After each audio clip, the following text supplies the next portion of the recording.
El doctor Bernardo Klicksberg es padre de la gerencia social, gran maestro de la Universidad de Buenos Aires y autoridad internacional en pobreza. Será impuesto por la Unión Europea.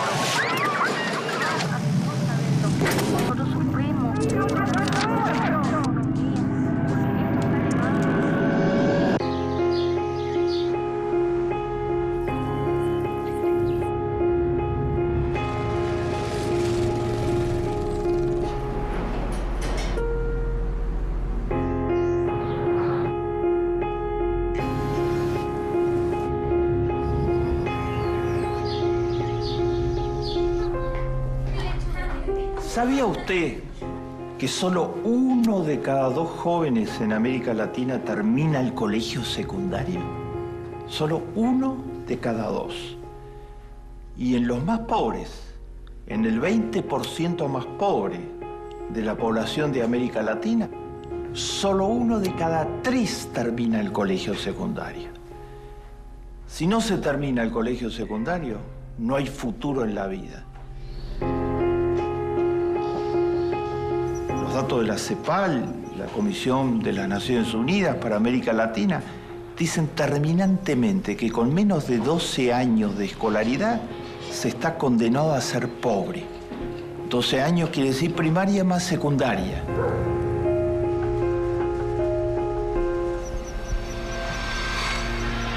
La educación es la clave del siglo XXI. Sin educación, la gente no puede conseguir trabajo, se está condenado a ser pobre. Sin educación, las familias no progresan. Y si la educación es tan importante, ¿por qué hay los problemas que hay en América Latina? Hay 6 grandes tipos de problemas que vamos a revisar muy rápido que hace que la educación en América Latina, a pesar de que todas las constituciones dicen que todos los latinoamericanos tienen derecho a educación, es un derecho retórico, es un derecho de palabra, pero en los hechos ese derecho no está garantizado. 6 problemas fundamentales. Hay progresos. Bajó fuertemente la tasa de latinoamericanos que no saben leer ni escribir, la tasa de analfabetos. Hay progresos, subió muy fuerte el número de chicos que comienzan la escuela primaria. Más del 95% de los chicos hoy empiezan la escuela primaria. Pero hay 6 problemas que son claves totalmente.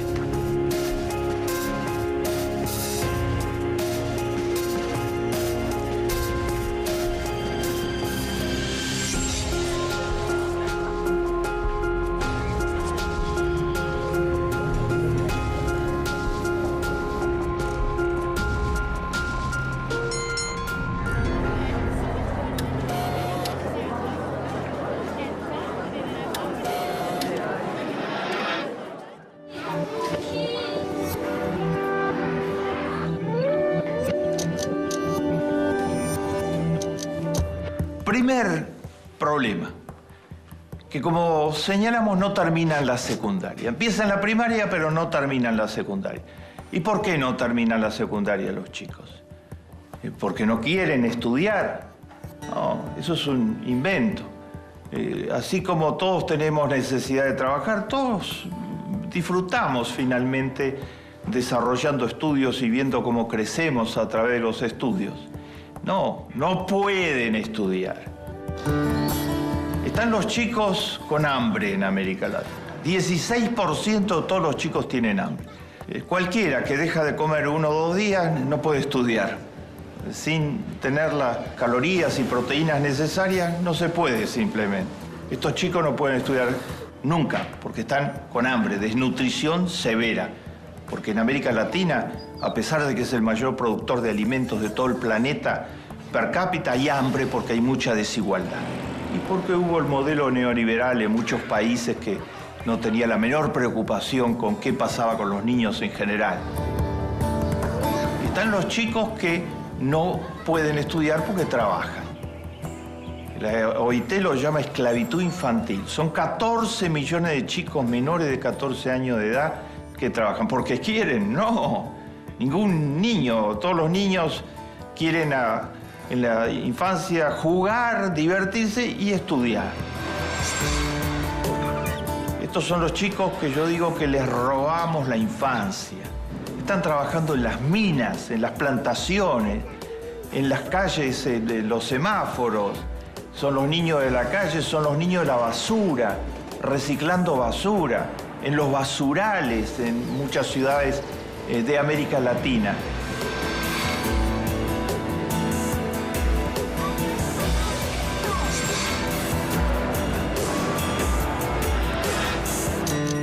Estos chicos no pueden estudiar. Y están los niños que no pueden estudiar porque vienen de familias destruidas. Y la familia es fundamental para que un chico estudie. Necesita tener el estímulo permanente de que sus padres lo están apoyando, lo están guiando, lo están orientando. En América Latina, cuando se rompen las familias, falta el estímulo fundamental para que los chicos puedan estudiar. Entonces, cuando están estas cifras, solo 1 de cada 2 termina el colegio secundario, porque tienen hambre, porque trabajan, porque sus familias están destruidas.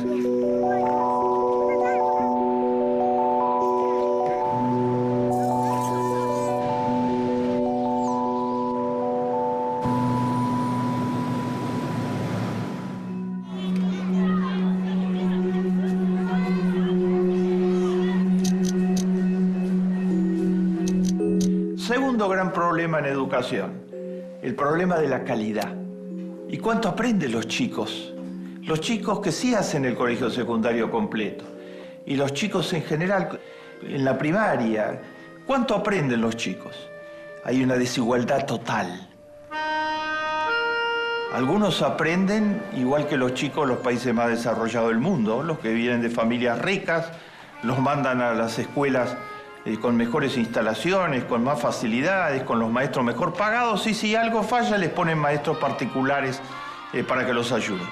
Otros, la inmensa mayoría, van a escuelas públicas. El 90% de los chicos de América Latina van a escuelas públicas.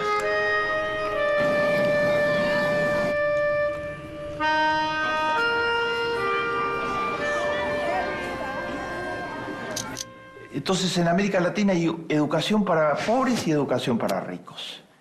Los ricos tienen muy buena educación, los pobres tienen pésima educación porque no ha habido presupuestos suficientes para financiar las escuelas públicas al nivel que deberían estar financiadas.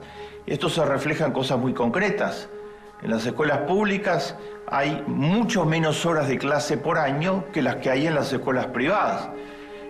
En las escuelas públicas la infraestructura de apoyo es en muchos casos absolutamente precaria. En estas condiciones la calidad de lo que se puede aprender en las escuelas es totalmente diferente en unas y otras escuelas, y no sorprende para nada que los rendimientos escolares, como se los llama, sean totalmente diferentes en uno y otro caso. Hay educación totalmente desigual en América Latina. La sociedad es desigual. Después los chicos van unos a escuelas para pobres y otros van a escuelas para ricos y algunos a escuelas para clases medias. Entonces eso reproduce la desigualdad, afianza la desigualdad. Los que van a escuelas para pobres, en muchos casos no las terminan, los porcentajes de deserción. Pero los que las terminan saben mucho menos que los que van a escuelas para ricos. Entonces en el mercado de trabajo no pueden competir, van a tener los peores trabajos, los sueldos más bajos, y se va a reproducir el círculo perverso de la desigualdad.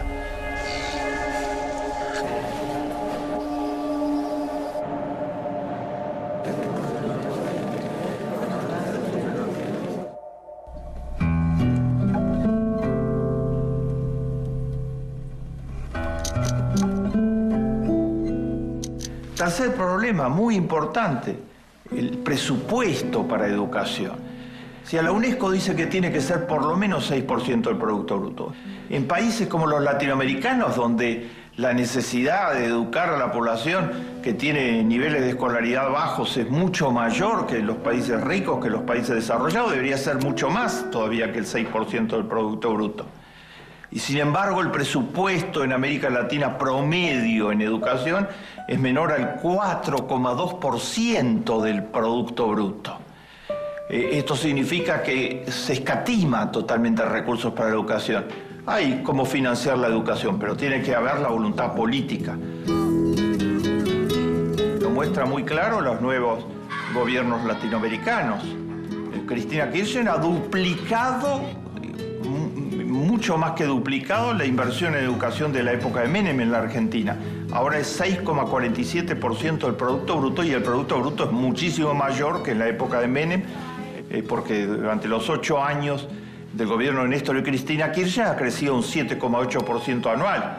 Lula multiplicó totalmente el gasto por educación en el Brasil, y además introdujo una política muy interesante, que es discriminar a favor de la población de color en el Brasil. Esa población es mucho más pobre, está rezagada. Entonces ahora Lula y Dilma implantaron que tienen prioridad total los alumnos afroamericanos para acceder a las universidades en Brasil y para acceder al sistema de educación, prioridad en las becas, prioridad en todo, para tratar de abrirles realmente oportunidades. Se necesita dinero.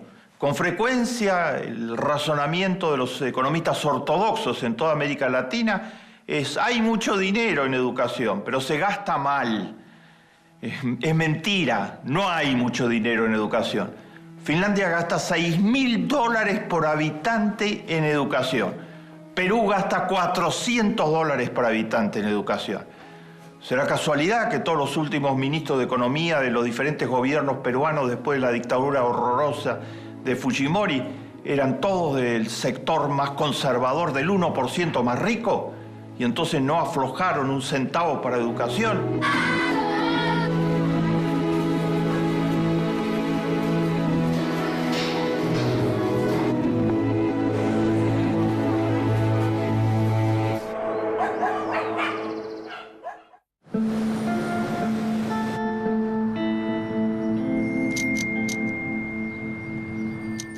Cuarto problema: ¿en qué estado están las escuelas en América Latina?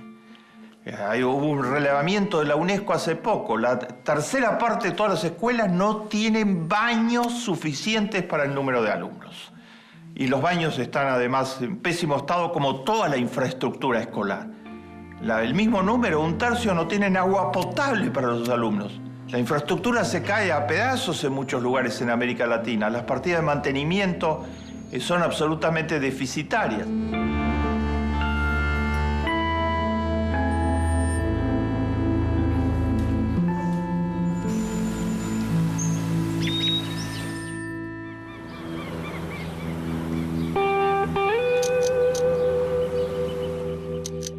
Quinto problema, totalmente clave: el problema de los maestros. Los maestros de América Latina están subpagados totalmente. En Suiza, por ejemplo, un maestro gana un 30% que el sueldo promedio de la economía. En Corea, en Finlandia, donde los resultados en educación son impresionantes, los maestros son de los mejor pagados en la economía. En Corea los maestros son llamados héroes nacionales, porque la sociedad dice que es la profesión de frontera, la profesión más importante. En América Latina están absolutamente subpagados. Según el relevamiento que hizo hace poco la UNESCO, de todos los maestros que hay en 6º grado de escuela primaria, el 35% tiene un doble trabajo. O sea, como el trabajo en la escuela no le permite de ninguna manera vivir ni mínimamente, están por debajo de la línea de la pobreza con lo que reciben del trabajo en la escuela, tienen que buscar otros trabajos. En Estados Unidos, en Japón, en Suecia, en Finlandia, en Israel, los maestros son profesionales full time, se dedican exclusivamente a la escuela. A veces se leen en los medios masivos de comunicación en América Latina llamados inauditos. Por ejemplo, es muy frecuente leer en los medios más conservadores de comunicación en América Latina decir: el problema son los maestros, porque en Finlandia, en Israel, en Japón, en Canadá, los que son maestros son los jóvenes más brillantes de la sociedad. Entonces tienen maestros de primera calidad, mientras que en América Latina no son los más brillantes, no quieren tener ninguna relación con ser maestro. ¿Y por qué es eso? Lo que no cuentan es la historia verdadera, la historia real. Es porque lo que se paga en la profesión de maestro, por los estímulos que hay para ser maestro, mientras que en Japón, en Corea, en Israel, en Finlandia, se les paga muy bien, hay todos los estímulos, y eso recluta automáticamente a los más capaces y a los más calificados. Es una profesión jerarquizada en la sociedad. En América Latina es una profesión totalmente desvalorizada porque no se les paga. Eso no lo dicen los periódicos de difusión masiva conservadores cuando hacen este razonamiento absolutamente falaz, siendo las escuelas están mal porque los maestros son de baja calidad. ¿Y qué calidad quieren que tengan si no se los capacita, si no se les paga mínimamente, si no se promueve que los jóvenes más calificados estén interesados en la profesión de maestro?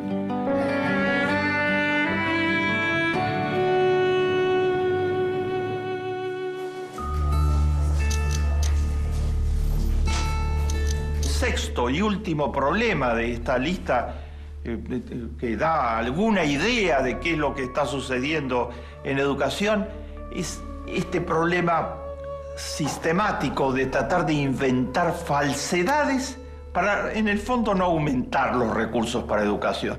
Una de las falsedades más importantes es la que dice algunos organismos financieros internacionales, decían, no le damos préstamos a la Argentina para educación, o a Brasil, o a Uruguay, o a ningún país de América Latina, si no reducen lo que están gastando en universidades. Decían, se gasta poco en escuela primaria y se gasta mucho en universidades. Es una falsa oposición. ¿Qué estaban diciendo? ¿Que hay que reducir el presupuesto universitario?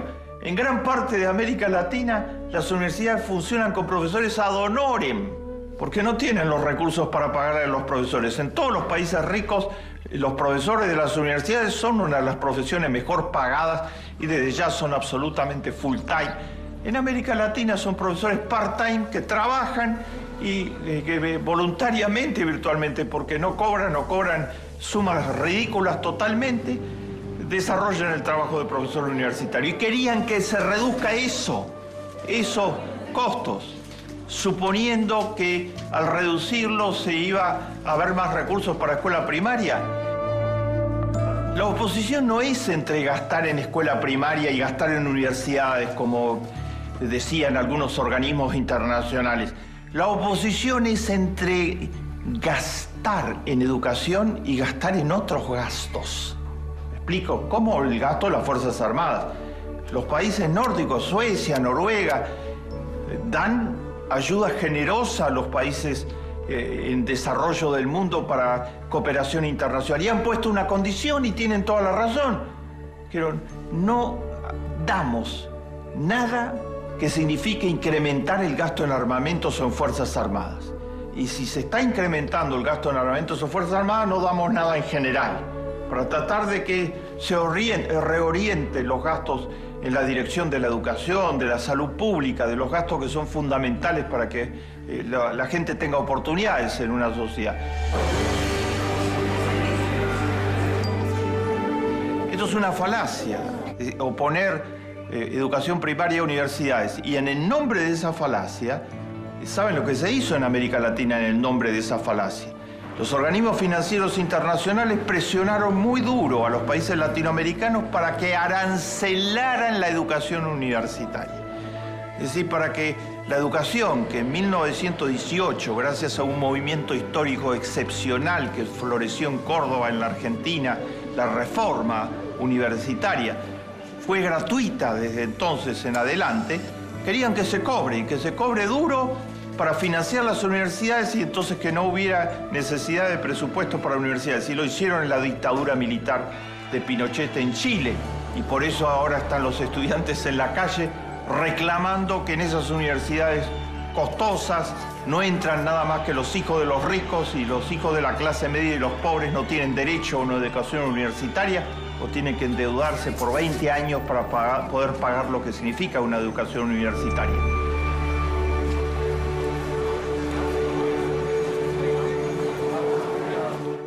Hemos visto 6 problemas por los que la educación tiene dificultades para avanzar en América Latina.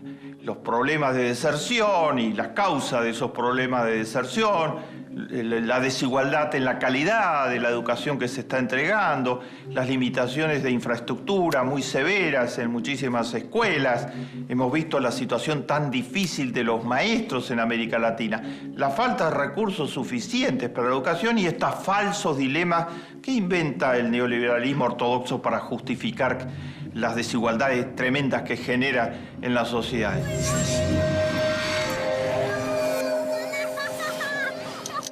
Pero hay otra cosa más que es imprescindible revisar y que es el gran desafío en educación para el futuro de América Latina. Frente a los 6 problemas anteriores, hoy en Argentina, en Brasil, en Uruguay, en el UNASUR, hay más recursos, hay presidentes comprometidos con la educación, hay pueblos movilizados a favor de la educación, como está sucediendo en Chile con el pueblo chileno, hay presión cada vez mayor para que haya más recursos para educación y hay progresos evidentes.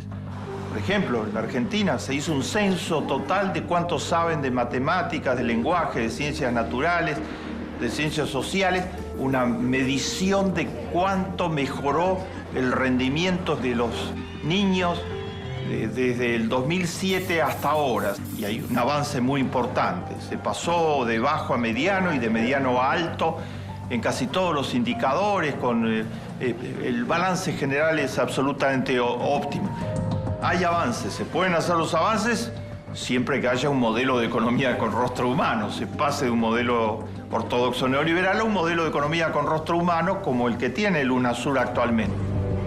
Pero hay un gran desafío hacia adelante, hay mucho más por avanzar y hay un gran desafío hacia adelante. La educación no solo tiene que ser para formar profesionales o trabajadores calificados, tiene que ser para formar hombres y mujeres de bien, buenas personas.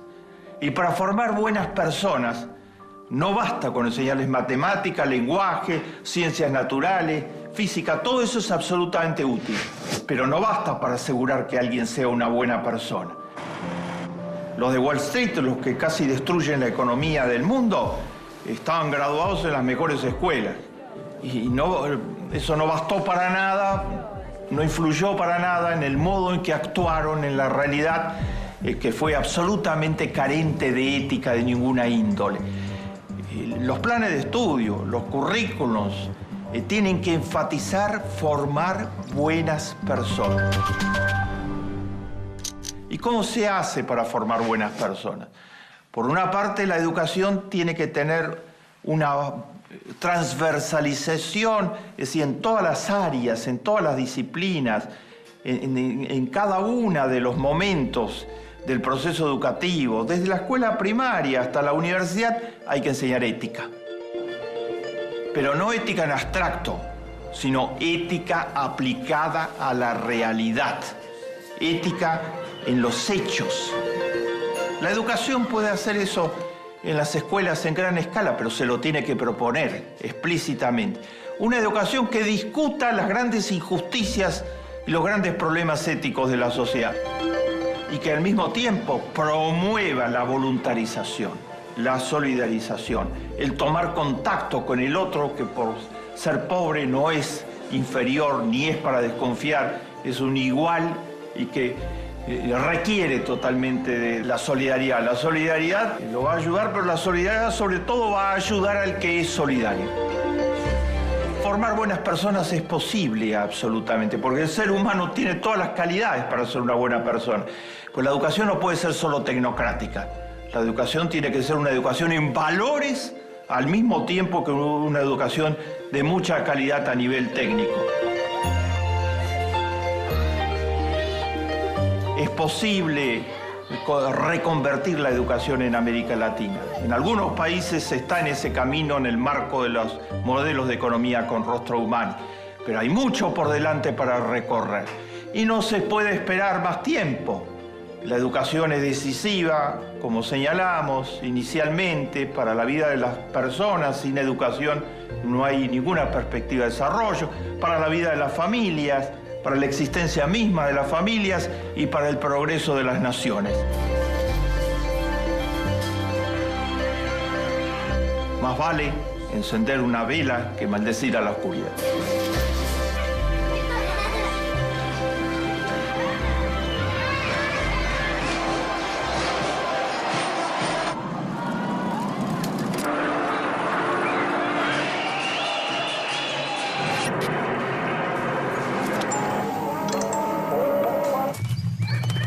5 millones de personas